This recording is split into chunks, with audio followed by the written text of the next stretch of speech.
Hello guys, इस video में अपना सेकंड एग्जांपल देखेंगे ब्लॉक डायग्राम रिडक्शन टेक्निक पे। तो आइए देखते हैं। देखिए इस क्वेश्चन में भी हमें ये है कि हमें C/R की वैल्यू जो है वो फाइंड आउट करनी है। ठीक है, तो हम इसमें C/R की वैल्यू अगर फाइंड आउट करेंगे तो हमें कुछ तरीके पता चलेंगे कि कैसे हमें सॉल्व करना है। ठीक है, तो गाइस देखिए यहाँ पे आप देख सकते हैं कि यहाँ पे एक टेक ऑफ पॉइंट है, समिंग पॉइंट है, फिर एक समिंग पॉइंट है, एक टेक ऑफ पॉइंट है। गाइस जब भी दो समिंग पॉइंट रहते हैं तो अक्सर ऐसा मोस्टली क्वेश्चन होता है कहीं कहीं कि ज़रूरी तो नहीं है कि हो हर बार, लेकिन ऐसा होता है कि समिंग पॉइंट की चीज़ों को अगर हम इंटरचेंज कर दें, दो समिंग पॉइंट है उनको अगल बगल में ला के, जैसा कि हमने देखा था कि इंटरचेंज हो सकते हैं, तो उससे क्वेश्चन बहुत आसानी से सॉल्व हो जाता है।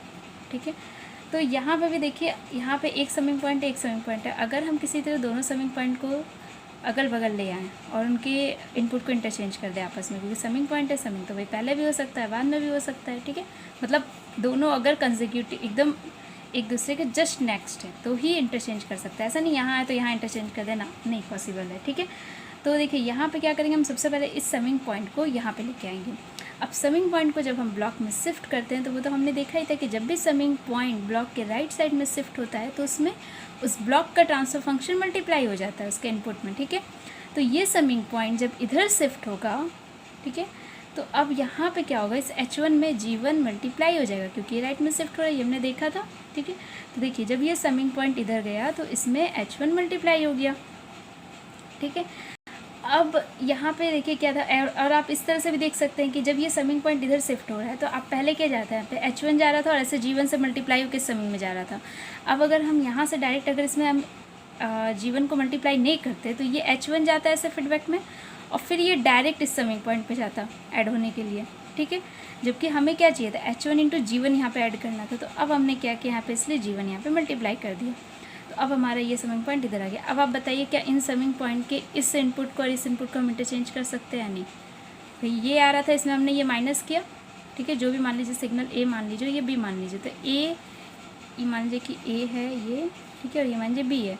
तो हमने A में B को माइनस किया, ठीक है, और फिर उसमें C ऐड कर दिया। तो ये तो हम पहले भी कर सकते हैं, A में C को ऐड कर दे फिर B माइनस कर दे, कोई डिफरेंस नहीं आएगा।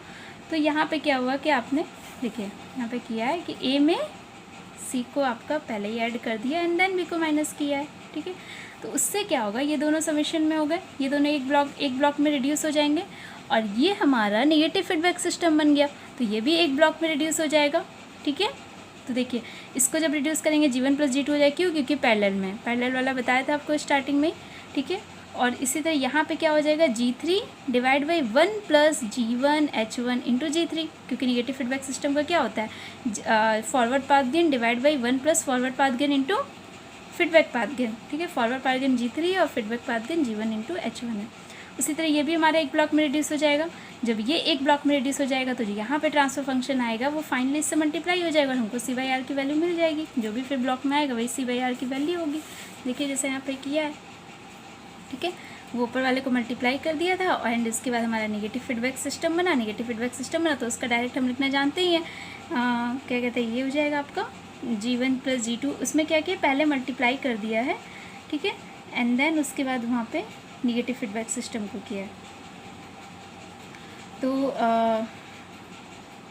यहाँ पे जब हम एक्चुअली देखिए यहाँ पे इस क्वेश्चन में थोड़ा सा अलग तरीके से किया है। इसको तो हम ऐसे भी कर सकते थे, इस तरह से आप मत कीजिएगा, आप इस तरह से कीजिएगा। ओके, हम अपना आंसर निकालते हैं और फिर से मैच कर लेते हैं सेम है कि नहीं।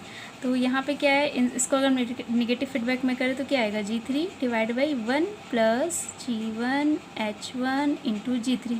ठीक है, और फिर इसमें क्या करेंगे, ये मल्टीप्लाई कर देंगे तो कितना हो जाएगा, G1 प्लस G2। ठीक है, यही हमारा C/R होगा, क्योंकि ये पूरा का पूरा एक ब्लॉक बन जाएगा ना यहाँ पे।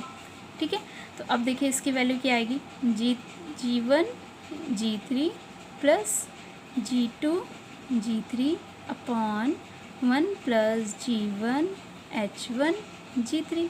यही हमारा आना चाहिए यहाँ पे। देखिए आ रहा है कि नहीं आ रहा है, आ रहा है। G1 G3 G2 G3 यहाँ पे है G1 G3 G2 G3 upon 1 plus G1 G3 H1।